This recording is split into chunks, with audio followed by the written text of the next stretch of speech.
ব্যবসায়িক শহীদুল ভাইয়ের সাথে যুক্ত হয়ে এই রাজধানীর বাজার থেকে আমরা আজকে নিত্য প্রয়োজনীয় পণ্যের বাজার আপনি জানাবো। এদিকে আমাদের সাথে যুক্ত আছেন মেসার্স নিউ বাণিজ্যালয়ের প্রতিষ্ঠাতা। আসসালামু আলাইকুম। ওয়ালাইকুম আসসালাম। কেমন আছেন? আছি আলহামদুলিল্লাহ, ভালো আছেন? আলহামদুলিল্লাহ ভালো আছে। আপনার নিউ বাণিজ্যালয় চলছে কেমন? চলছে আল্লাহর রহমতে আলহামদুলিল্লাহ ভালোই। আচ্ছা আচ্ছা আচ্ছা। পেঁয়াজের তো আজকে আমদানি অনেক দেখতে পাইতেছি। আমদানি আছে, পেঁয়াজের আমদানি আছে, হালি পেঁয়াজের আমদানি আছে, বড়ি কাটা আছে। আচ্ছা, এগুলো সবই কি হালি পেঁয়াজ? হ্যাঁ, এটা সবই হালি।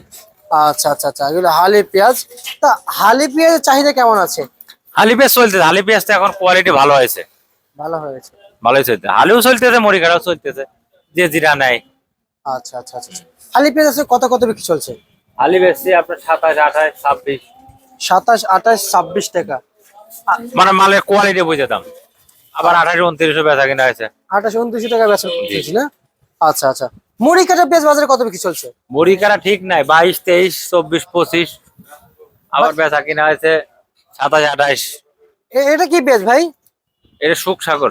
কত করে চলছে? রূপসাগর কত? 23, 24। আপনারা কিন্তু জানেন আমরা ইন্ডিয়ান পোসা পেঁয়াজ বড় বড় হইলে কিনে খাইয়ে ফেলাই। হ্যাঁ হ্যাঁ হ্যাঁ। আর এখন আমাদের দেশে এত বড় বড় পেঁয়াজ তারপর নেয় না, তাও নেয় না। এটা আমদানি একটু বেশি দেখছে, সেই জন্য। আমদানি বেশির কারণে কাস্টমার একটু কম, বুঝছে? তাহলে কি আমরা কৃষককে আমদানি বেশি দেখায় ফেলাই? কৃষকের আমদানি বলতে মুড়ি কাটা তো শেষের ভিতরে, মুড়ি কাটা মাল এখন প্রচুর আছে, এটি তো আর রাখতে পারতেছে না। এতদিন হালি পেঁয়াজ মানুষ উঠাইবো যে দাম একটু যদি বাড়ে, দাম একটু যদি বাড়ে, এই জন্য তারা রাইখা দিছিল। এখন অনেকেই তো কৃষক দিন আদায়, কৃষক তো গরিব মানুষ, বুঝছেন? কৃষক তো গরিব মানুষ, তারা তো দিন আদায়িক আছে যে কিছু কিছু উঠাইবো, উঠাই বিক্রি করে দিন আদায়িক দিব, বাজার সদাই করব। সামনে ঈদ আসতেছে, পোলা পানের বাচ্চা কাচ্চা কাপড় চোপড় কিনবো। আচ্ছা আচ্ছা আচ্ছা, যে সামনে ঈদটা এখন তো দেখা যাচ্ছে যে বাজার, এতে কৃষক তো ক্ষতিগ্রস্ত, কৃষক তো প্রচুর লস খাবে। জি জি। কৃষক যদি লস হয় তাহলে তো আমরা আমাদের। হ্যাঁ অবশ্যই, মানে এই সমস্ত দাম হলে তো কৃষক পেঁয়াজ উঠাবে না, কৃষক পেঁয়াজ উঠাবে না এবং উৎপাদনও করবে না। জি ভাই। তাদের সারের দাম বেশি, ওষুধের দাম বেশি, সবকিছুর দাম বেশি, কিন্তু পেঁয়াজের দাম বাড়ে না। আচ্ছা আচ্ছা আচ্ছা।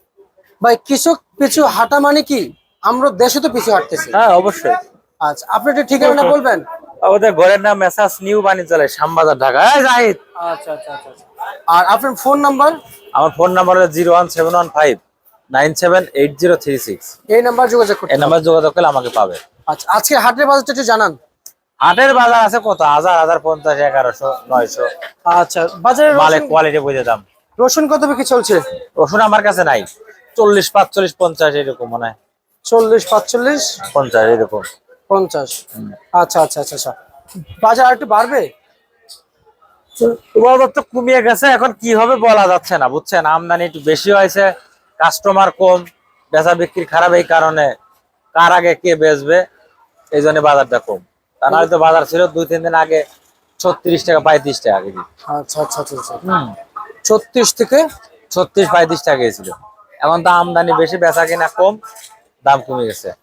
দাম কমে গিয়েছে। দাম কমে গেছে। আচ্ছা আচ্ছা আচ্ছা আচ্ছা। তার মানে এই বাজার বাড়া অসম্ভব? বাড়বো, তবে একটু আমদানি কম হলে পরে বাজার একটু বাড়বে। আচ্ছা আচ্ছা আচ্ছা আচ্ছা। তবে যাদের পেঁয়াজ আছে মুড়ি কাটা, তারা তাড়াতাড়ি উঠায় বেশি ফেলেন। এই মুড়ি কাটার জন্য দামটা বাড়ি নাই, মুড়ি কাটা না থাকতো তাহলে কিন্তু দামটা বাড়তো। আর মুড়ি কাটা লাস্টে এসে প্রচুর মাল আছে, প্রচুর মাল, আচ্ছা আচ্ছা, বুঝছেন? এই প্রচুর পরিমাণ মালের জন্য এই জন্য আমাদের দেশের হালি পেঁয়াজের কোনো দামই বাড়তেছে না। আচ্ছা আচ্ছা আচ্ছা। এই বাজার কেমন বুঝতেছেন? আগামীকাল এই বাজার বাড়তি থাকবে? আগামীকাল কেন, আমদানির উপর ডিপেন্ড করে। আমদানি যদি আজকে রাইতে কম হয় তাহলে দাম বাড়তে পারে একটু হালকা পাতলা। আচ্ছা আচ্ছা আচ্ছা, বুঝতে পারছি। ঠিক আছে শহীদুল ভাই, আপনাকে অসংখ্য অসংখ্য ধন্যবাদ। এই ছিল আজকে সর্বশেষ বাজার তালিকা।